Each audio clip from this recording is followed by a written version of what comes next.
मतदान दिवसर प्रकृत मतदान 90 मिनिट पूर्व मतदान केन्द्र में नमूना मतदान बा मक पोल प्रिजाइडिंग ऑफिसर तत्वावधान में आयोजित होगा उचित। मक पोल उद्देश्य है समस्त पोलिंग अधिकारी और उपस्थित समस्त पोलिंग एजेंट मान मन में भरोसा सृष्टि करने जे ईवीएम रे भोट ग्रहण करने व्यवस्था स्वच्छ और सटीक भाव काम करुच्ची। नमूना मतदान बा मक पोल समय समस्त पोलिंग अधिकारी और पोलिंग एजेंट माने उपस्थित होगा जरूरी। निर्धारित समय 15 मिनिट भितर जदि एजेंट माने आसी मतदान केन्द्र में उपस्थित न होती तेरे सेक्टर अधिकारी को जन प्रिजाइडिंग ऑफिसर नमूना मतदान प्रक्रिया आरंभ करें। तेबे नमूना मतदान आरंभ करने पूर्व मु दुईटी गुरुत्वपूर्ण कार्य आपण जनवाई चाहूँगी। सेगुड़िक है कंट्रोल यूनिट बैलेट यूनिट और वीवीपैट को बूथ भितर क्यों स्थान में रखा। द्वितीयटी है कंट्रोल यूनिट रे कि वीवीपैट रे जेपरी आगु कौन सी भोट नथिबो बा भोटिंग स्लिप नथिबो ताहा सुनिश्चित करबा। वीवीपैट रो पेपर रोल नॉब को वर्टिकल सेट करंतु और कंट्रोल यूनिट को स्विच ऑन करंतु। आपण कंट्रोल यूनिट रे देखि परिबे विभिन्न प्रकार रो मेसेज आसीबो जेमिति कि self check in progress, date out time, serial number of the control unit, समुदाय प्रार्थी केते जण, बैटरी रो स्टेटस इत्यादि इत्यादि। कंट्रोल यूनिट रो टोटल बटन दबाई देखंतु सेथिरे जदि किछि भोट आगरु अछि तेबे सीआरसी पद्धति अनुसरण करी सेगुड़िक डिलीट करंतु और पोलिंग एजेंट माननकु देखांतु।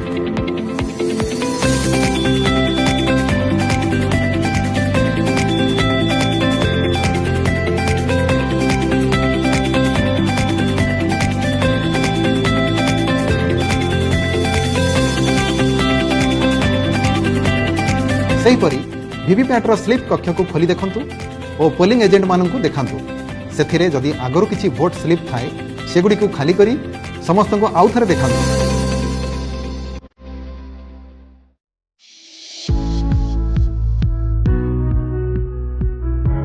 कंट्रोल यूनिट साधारणतः चतुर्थ और पंचम पोलिंग ऑफिसर को पाखरे रखा जाए। लोकसभा पई उद्दिष्ट कंट्रोल यूनिट चतुर्थ पोलिंग ऑफिसर बा पोलिंग अधिकारी को पाखरे रहिबो एवं विधानसभा पई उद्दिष्ट कंट्रोल यूनिट टी पंचम पोलिंग ऑफिसर के टेबुल उपरे रहिबो। ये हेउची आमर मतदान कक्ष।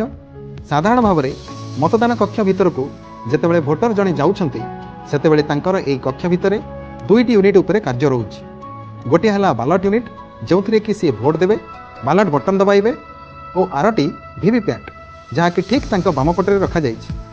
सेइथरे से केउ प्रार्थी को तांकर भोट टी गला ताहा परदारी देखि परिबे। तेणु ध्यान देई देखंतु एई मतदान कक्षर केउ साइट रे केउ यूनिट टी रखिबे। साधारणतः एककालीन निर्वाचन में आम दुईटी भोटिंग कंपार्टमेंटर व्यवस्था करवा।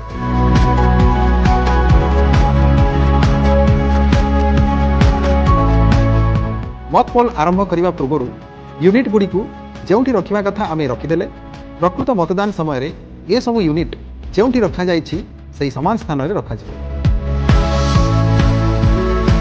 आपण प्रथमे निजे कि जड़े पोलिंग ऑफिसर सहित उपस्थित थिबा समस्त पोलिंग एजेंट मानक संगे भोटिंग कंपार्टमेंट रे प्रवेश करते जन जन करी प्रत्येक पोलिंग एजेंट को बैलेट यूनिट रे भोट देवा पई अनुरोध करते। प्रत्येक थर पोलिंग एजेंट भोट देवा पूर्व संपृक्त कंट्रोल यूनिट रे बैलेट बटन टी को दबांतु। गोटे जरूरी कथा मन रखिबे जे मत पोल समय रे अन्यून्य 50 टी भोट दिया जिबा निश्चित आवश्यक। यथाचित संभव सबु प्रार्थी को समान संख्यार भोट देवा पई उत्साहित करबा उचित। मत पोल रो आउ एक गुरुत्वपूर्ण अंश है भोट गुड़िक जांच करनेबा। वर्तमान मक पोल सरी जाइछि। मक पोल सरी जिबा परे प्रथमे कंट्रोल यूनिट रो रिजल्ट सेक्शन को खोलिबा और क्लोज बटन टी को दबाई देबा जहा फल कंट्रोल यूनिट रे आउ कोनोसी प्रकार भोट देबा संभव हेबो नै। टोटल कैंडिडेट 16, टोटल भोट पड़ी 52 गोटी। पोलिंग एबे क्लोज हो सारी। मक पोल रो तारीख एवं समय देखंतु। Total vote 52 T.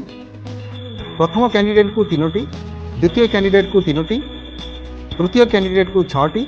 एहीपरि भाव में प्रत्येक कैंडिडेट और नोटा को दि जाइथिबा भोट गुड़िक नोट करी रखंतु। वर्तमान वीवीपैट रो स्लिप गुड़िक बाहर करबा। जेते गोटी टेस्ट स्लिप थिबो सेथिरे लेखा होइथिबो नॉट टू बी काउंटेड सेगुड़िक प्रथमे अलगा करी रखिदेबा। आउ प्रार्थी को भोट मिलिथिबा स्लिप गुड़िक कैंडिडेट वाइज अलगा अलगा करी रखिदेबा। समस्त प्रार्थी को व्यक्तिगत भोट संख्या कंट्रोल यूनिट रे जेतिकी देखिथिले एबे वीवीपैट रो मिलिथिबा स्लिप सह मेलाई देखिनेबा ठीक सेतिकी बाहरुछि कि नाही। वर्तमान आम कंट्रोल यूनिट रो जो क्लियर बटन अच्छी ताकू दबाई सबू रिजल्ट को क्लियर करदेव। ମକ୍ ଶେଷରେ ପ୍ରିଜାଇଡିଂ ଅଫିସର ମକ୍ ସାର୍ଟିଫିକେଟ୍ ପ୍ରସ୍ତୁତ କରି ସେଥିରେ ନିଜର ଓ ପୋଲିଂ ଏଜେଣ୍ଟମାନଙ୍କର ଦସ୍ତଖତ ନେବେ। ଇଭିଏମ୍ରେ ଦେଖାଯାଉଥିବା ସମୟ ଯଦି ପ୍ରକୃତ ସମୟ ଠାରୁ କିଛି ଅଲଗା ଆସୁଥାଏ ତାହା ଲିପିବଦ୍ଧ କରି ରଖିବେ। ତା ସଙ୍ଗେ ସଙ୍ଗେ ଭିଭିପ୍ୟାଟ୍ରେ ଯେଉଁ ସ୍ଲିପ୍ ଗୁଡ଼ିକ ରହିଛି ତା ପଛପଟେ ଆମେ ମକ୍ ପୋଲ୍ ସ୍ଲିପ୍ ବୋଲି ଷ୍ଟାମ୍ପ ଲଗାଇ ଗୋଟିଏ ବ୍ଲାକ୍ ଏନ୍ଭଲପ୍ରେ ଭର୍ତ୍ତି କରି ପିଙ୍କ ପେପର ସିଲ୍ ଦେଇ ସେଗୁଡ଼ିକ ସୁରକ୍ଷିତ ଅଲଗା କରି ରଖିଦେବା।